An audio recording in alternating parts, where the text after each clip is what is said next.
No, don't come out.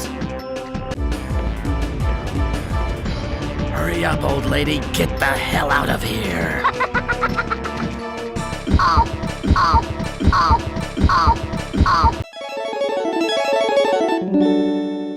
Ever since the late 1990s, survival horror has been a staple subgenre in the world of horror media, offering a balance of scares, suspense, and as the name would imply, survival.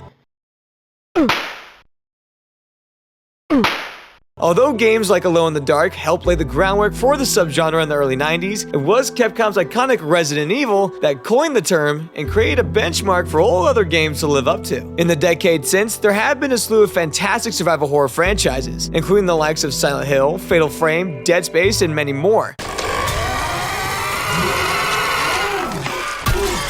And as with most successful series, spin-offs were inevitable, leading to the development of some truly odd and off-the-wall titles. So join me as I dive into 5 particularly weird and noteworthy games and examine the perplexing history of survival horror spin-offs. Now, just because a game is weird doesn't necessarily make it bad, but with most of these picks, you'd be hard-pressed to return for a second playthrough, I'm not gonna lie to you. From mobile games to arcade shooters, survival horror spin-offs have popped up in many forms, attempting to frighten audiences to varying degrees of success. Now, as autumn and Halloween loom closer, we settle in to play some of our favorite scary games. Let's not forget about these wacky spin-offs that had us scratching our heads when we either first played them, or you've never even heard of them and want to try them out. Listed in no particular order, here are 5 survival horror spin-offs that are really bizarre as can be. Eric, what is up with you?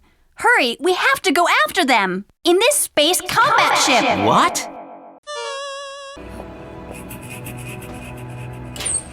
Jessica? Thank goodness you're okay. When you think of survival horror, I know you think of the big hitters like Resident Evil or maybe even Dead Space, but we really have to show some respect to the originals that paved the way for those huge franchises of today. Games that really tested new boundaries in the early days. I'm talking games like Sweet Home, Alone in the Dark, but more specifically the franchise that would set the standard when it came to enemies that had an undying lust to kill the main protagonist. Maybe with a giant pair of scissors, perhaps. That's right, I'm talking Clock Tower, baby. For those of you who don't know, Clock Tower is actually one of the original survival horror franchises, which made its debut on the NES, and it spotlighted the birth of the enemy stalker type, a horror game trope that we would see evolve more with modern gaming. But Clock Tower was the original and the first to do so with the introduction of Scissor Man. Clock Tower is a series that spans 4 games under its banner, with a couple of titles that would be considered spiritual spin-offs of the game. Namely, a game called A Haunting Ground that was released for the PS2, and Clock Tower Ghost Head, which was actually released as Clock Tower 2 in America, but it's considered a spin-off of the main series, which was actually the original entry for this video, but then I found out about Clock Tower's spiritual successor, and then I had to include it for this entry. This is NightCry.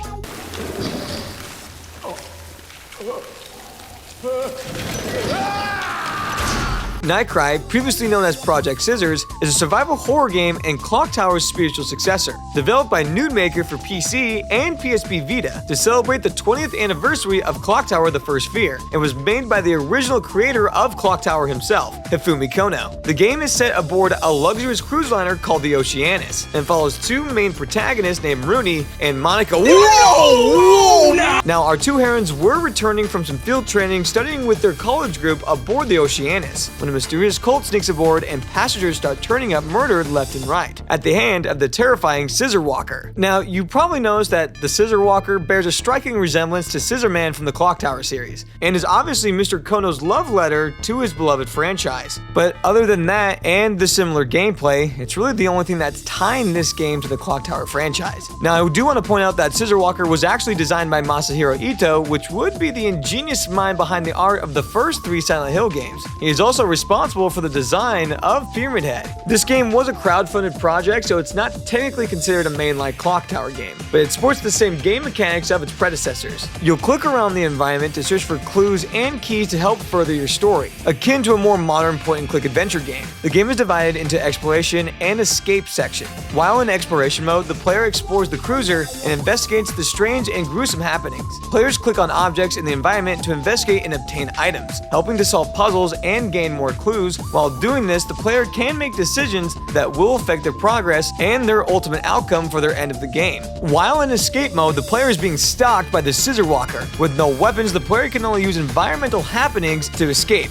or hide in a hiding place such as a closet in order to survive these encounters until Scissor Walker leaves. Now, the game uses something called a flowchart system to keep track of progress and the factors which can determine the multiple endings that you can achieve. Although the game is based off a cult classic, it's been criticized for its dated gameplay and inconsistent graphics quality. The story isn't as fleshed out as it could be, and it can feel like a standard run-of-the-mill B horror film tropey slasher movie, you know? Which isn't all that bad. A lot of people enjoy that aesthetic, but if you're not into that stuff, you're not going to find any enjoyment out of NightCry. Now, NightCry is enjoyable to a lot of people, but players should definitely not go into NightCry expecting Clock Tower 4 or even Haunting Ground 2, but rather more of a spin-off game that was heavily influenced by the original Clock Tower. Even though it's not the greatest horror game spin-off ever made, you gotta give it credit for paying respect to one of the lesser-known OGs of the horror genre. Our hearts go out to you, NightCry, and you, Monica, for your oven-forgiving cleavage. Jesus, girl, put a sweater on. Isn't it cold out there in the ocean? Yeah, whatever. Do you, you know what I'm saying?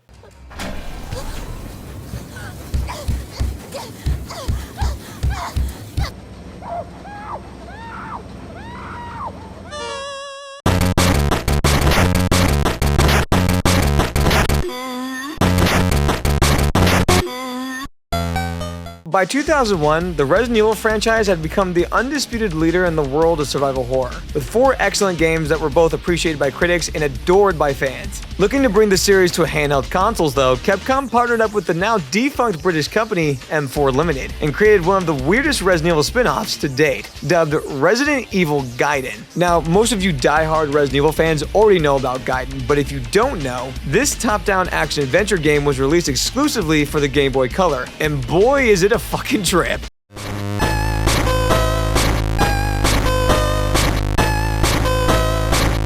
Set on a lavish passenger cruise liner, the game follows the beloved character Barry Burton as he searches for a missing Leon Kennedy and investigates rumors of a new bioweapon hidden somewhere on the ship. First and foremost, Resident Evil Gaiden isn't a terrible game, but it definitely qualifies as one of the weirdest titles in the franchise's history. With its top-down view and emphasis on stealth and survival, it sort of reminds me of playing like a Metal Gear Solid game of sorts, although combat is completely and entirely in first person.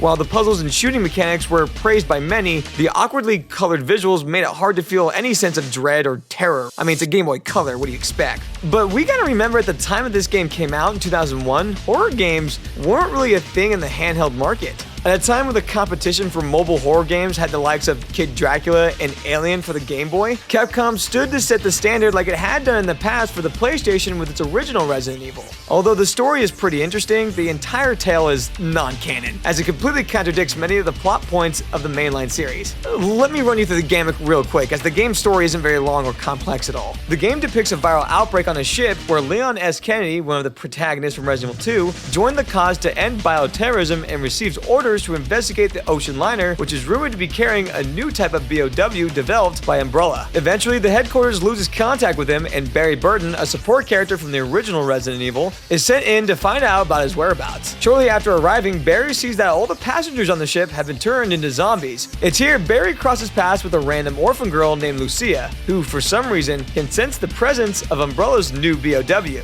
and also possesses some other mysterious abilities, I guess? See, they had weird superpower shit in Resident Evil since 2001. Eat your heart out, Rose. Anyway, what's weird about this game is that Shinji Mikami, the creator of the original Resident Evil, served as an advisor for the game, which means he had to have approved of it, right? I mean, come on. And its wacky story, well, it was written by Hiroki Kato, who would go on to be the director of Resident Evil Code Veronica. So it's kind of funny to think that this game had two of Capcom's finest working on it, and how it turned out to be so bizarre. And on the Game Boy Color of all systems. Altogether, Resident Evil Gaiden is truly a weird game that's still decently fun to play, and was a respectable, albeit odd attempt to bring the Resident Evil franchise to the Game Boy Color.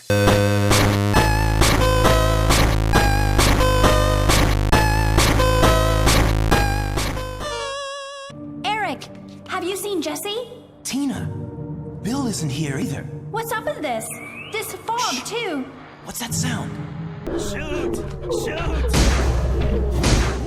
When you think of Silent Hill, you probably envision a foggy town, psychological horror, confounding puzzles, and some exceptionally off-putting creature design. You probably don't think of blasting through hordes of bad guys with reckless abandon, I bet. But that's exactly what you get when you play Silent Hill, the arcade, an on-rails light gun shooter that was exclusively released in Japan, Europe, and Southeast Asia in the late 2000s. Similar in the style of the long-standing House of the Dead series, Silent Hill, the arcade follows the two protagonists, Eric and Tina, as they travel through the titular town with guns ablaze, putting dozens of bullet holes into anything that moves, which is the biggest removal from the game's roots that the series has seen yet, let me tell you. With the sole focus on arcade shooting action rather than ammo and item conservation. Players use light guns to aim and shoot enemies while the characters' movements are mostly directed by the game. Being a rail shooter, it requires the players to be strong on their reflexes, as the camera may turn away at any point to focus on a more immediate threat that only offers a short time frame for attack. The game is divided into chapters to track progress, with each one divided further into 3 stages, normally with a boss to defeat at the end of the 3rd stage. Most boss battles have a time limit to defeat them in order to save a friend of Eric and Tina's. Failing to save any of Eric and Tina's friends can affect the overall outcome of the game and is more than likely to decrease the overall grading system at the end. Okay, I know what you're thinking. Is this even a Silent Hill game at all? What makes it a spin-off of one of the best horror games of all time? Well, allow me to connect the dots for you.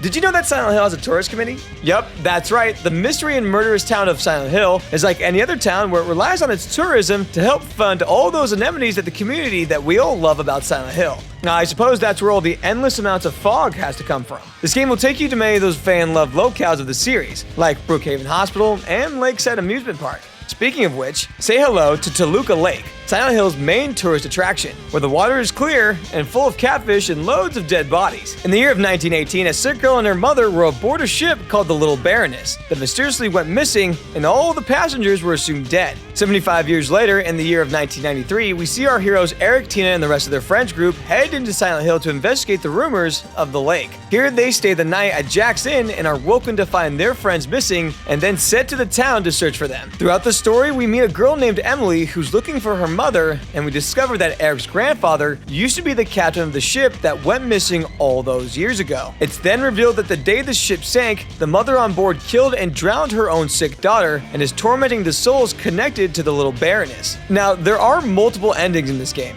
as is tradition in most Silent Hill games. These endings consist of the good ending, where everyone is saved and the little ghost girl Hannah is put to rest and Eric is validated by his great-grandpa. There's the normal ending where you save the little girl Emily. There's the worst ending where both Emily and the ghost girl Hannah perish from their untimely demise. And then there's the last ending. And it just wouldn't be a Silent Hill game if there wasn't some weird, out-of-left-field, quirky ending where nothing makes sense and everything is retconned by some weird, omnipotent force. In this ending, Eric is greeted by his grandfather, where he comes out of a UFO and says that the UFO is his new ship, and that if Eric and Tina want Emily and Hannah back, they will have to come chasing after him to the end of the universe. Eric and Tina then set off in another ship, which turns out to be the Vic Viper from Gradius, and chase after him. Then the credits roll, and Robbie the Rabbit from another Silent Hill game is seen playing the NES version of Gradius, in which Eric and Tina are flying after the captain's UFO in. At the end of the day, a Silent Hill game with somewhat loosely connected story and action-packed gameplay isn't all that bad. And considering a good number of the OG Team Silent, which created the original Silent Hill games, helped create this game, is kind of weird to think about. It's hard to believe it turned out the way it did. To be fair, on-rail shooter games can be pretty satisfying, especially when played in an arcade environment. And Silent Hill hosts an impressive roster of monsters that are super fun to turn into Swiss cheese. However, with the game clocking in at around an hour in length and having no air of suspense or true horror, it pales in comparison to the main series. Sure, it's fun to unload hundreds of bullets into Pyramid Head's face, but Silent Hill the Arcade is by far one of the weirdest entries in Konami's Keystone survival horror series. Eric! I am so proud of you that you got over this crisis. Everything was my doing. Great-grandpa? Isn't it cool, Eric? This is my new ship.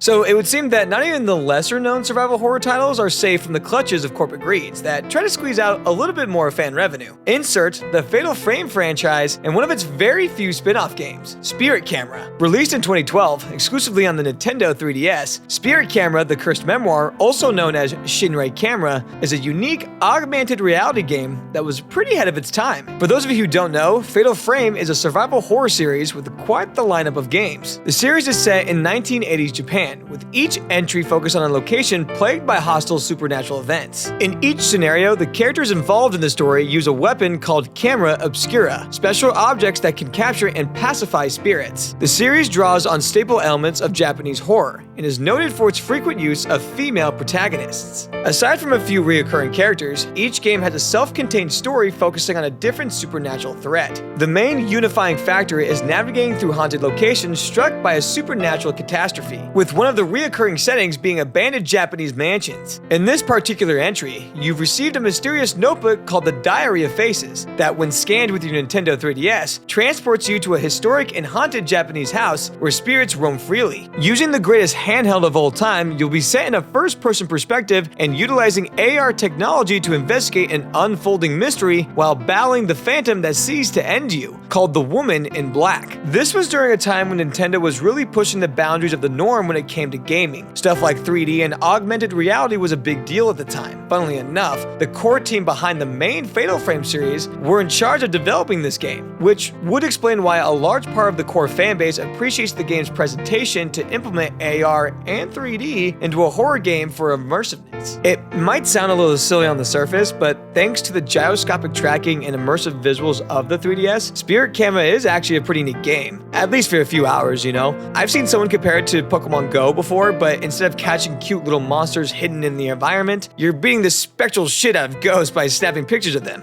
which I kinda like. Despite the handful of minigames and modes, Spirit Camera is lacking in content and gets boring pretty quick, but it's still a fun use of the unique features of the 3DS. Plus, it's arguably the scariest game on this list, which has to count for something when we're talking about survival horror games, am I right? I've been waiting.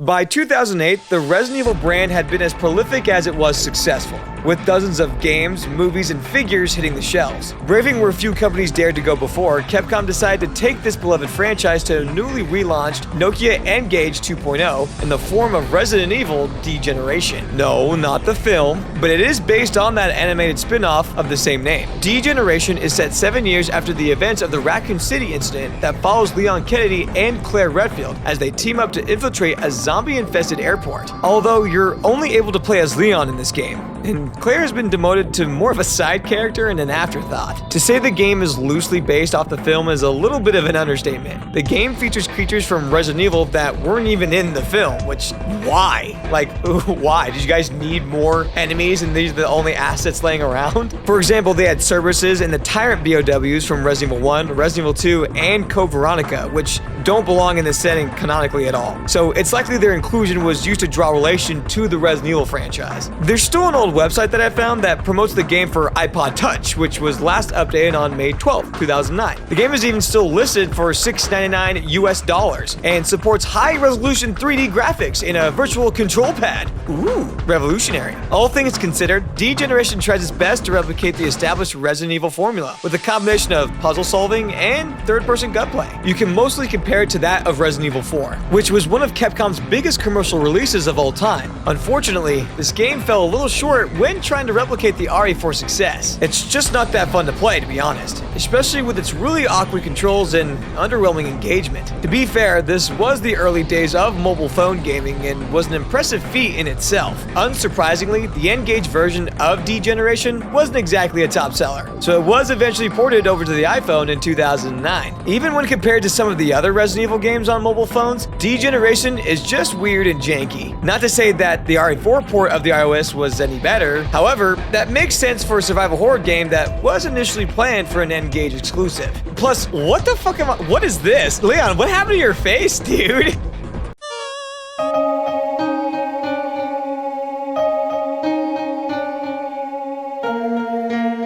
Silent Hill the Arcade isn't the only oddball spin-off to come out of Konami's chilling survival horror franchise during the late 2000s. A few years after they released Silent Hill 4 The Room, Konami was doing all sorts of wacky stuff with the brand and decided to make a jump to mobile phones in 2007 with the release of Silent Hill Orphan. Played from a first-person perspective and a focus on point-and-click adventure puzzles rather than survival horror gameplay, this spin-off transports players to the Shepherd's Orphanage located deep within the city limits of Silent Hill. The story follows three protagonists with three separate campaigns, which all interlock with one another to unravel a bigger story. One night, all the children of the orphanage were murdered except for our three main characters, Ben, Moon, and Karen. 30 years later, the three return to the orphanage to solve the mystery of the night of the massacre. The game begins with Ben, who returns to assess the state of the orphanage after all these years. When investigating the building, Ben wanders into the otherworld version of the orphanage, which transforms it into the signature grotesque bloody Silent Hill aesthetic, which is naturally infested with monsters. Being a game from a generation of Motorola Razr phones, it ran surprisingly well and actually really held together as a legitimate horror game for a budding mobile phone game market still in its infancy. Despite the jump from home consoles to mobile phones and the change in gameplay, Silent Hill Orphan manages to keep the signature storytelling of the series alive, offering an underdeveloped yet undeniably creepy journey. And all the elements are there too: puzzle solving, exploration, the other world setting. The only thing that's really dumbed down is the combat, but considering it's a 2007 mobile game, you can't really complain that much. Regardless, Konami must have viewed Orphan as a success, as they released two more games, Orphan 2 and Orphan 3 in the years to follow, which actually continues the story of the game and even has a twist conclusion including the main character Karen, which is pretty neat, but that's about it. Look, these games came out at the same time as the I can has cheeseburger meme was all the rage, so how cool do you expect them to really be, alright? So give credit where credit's due.